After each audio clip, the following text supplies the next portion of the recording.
Grup Vostok Angkatan Darat ke-35 secara konsisten terus menunjukkan serangan brutalnya pada kubu lawan. Terbukti dalam sebuah rekaman yang ramai beredar di media sosial Telegram pada Jumat 20 Desember 2024. Dalam rekaman tersebut memperlihatkan kerja tempur operator UAV Angkatan Darat ke-35 di arah Poloskin.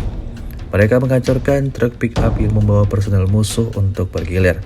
Selain itu, pemogokan dilakukan terhadap konsentrasi anggota militer yang terletak langsung di posisi tersebut. Hingga video ini beredar, beragam respon diberikan warganet.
Download Tribun X sekarang, menghadirkan lokal menjadi Indonesia.